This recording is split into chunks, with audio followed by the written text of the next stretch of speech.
आज हम बात करेंगे पानीपत के प्रथम युद्ध की, जो कि 21 अप्रैल 1526 ईस्वी को इब्राहिम लोदी और बाबर के बीच लड़ा गया। इसे भारतीय इतिहास का एक निर्णायक युद्ध माना जाता है। इस युद्ध ने लोदी वंश के शासनकाल को खत्म कर भारत में एक नए शासन की नींव रखी और फिर दौर शुरू हुआ मुगल शासक बाबर और उसके उत्तराधिकारियों का। इब्राहिम लोदी ने जैसे ही बाबर के आने की खबर सुनी तो उसका सामना करने के लिए अपनी सेनाएं आगे भेजी। इस सेना को हराकर बाबर बिना किसी रुकावट के सिरसावा तक आगे बढ़ गया। यहां वह अपने युद्ध की तैयारी करने लगा। हालांकि अफगानों की सेना बाबर की सेना की तुलना में थी, किंतु बाबर को विश्वास था कि वह अपनी सुरक्षित घुड़सवार सेना एवं नए तोपखाने की सहायता से इब्राहिम लोदी को हरा लेगा। उसके तोपखाने के अफसर उस्ताद अली और मुस्तफा रूमी पैदल और घुड़सवार सेना की सहायता पाकर अफगानों की सेना को आसानी से हरा सकते थे। इसलिए बाबर ने सबसे अधिक ध्यान तोपखानों के प्रबंधन पर दिया। 12 अप्रैल 1526 को बाबर पानीपत पहुंचा और वहां उसने अपनी सेना के लिए एक ऐसा स्थान चुना जो युद्ध के लिए बहुत ही ज्यादा उपयुक्त था। इस मैदान का दाहिना पार्श्व पानीपत के शहर द्वारा सुरक्षित था तथा इसके मध्य भाग के आगे बाबर ने तोपों को जमा किया और पहले से तैयार की गई गाड़ियों और सिपाहियों से उसे सुरक्षित कर दिया, जिनके पीछे तोपची और बंदूकची रखे गए थे। जबकि बाएं तरफ के मैदान को खाई काटकर गिराए गए पेड़ों से सुरक्षित किया गया। वहीं दूसरी तरफ सुल्तान इब्राहिम लोदी भी एक बड़ी सेना लेकर पहुंचा।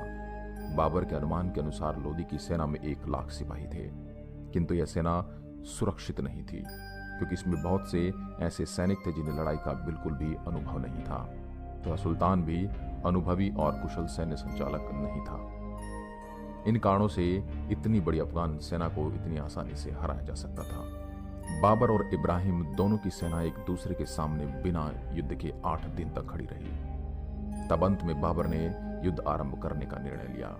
उसने अपनी सेनाओं को बाएं, मध्य और दाएं 3 भागों में विभाजित किया और सेना के दोनों दूरस्थ पार्श्वों पर मंगोलों की एक सेना रखी, जिसका काम युद्ध जम जाने पर दोनों ओर से बढ़कर शत्रु की सेना को घेर लेना था।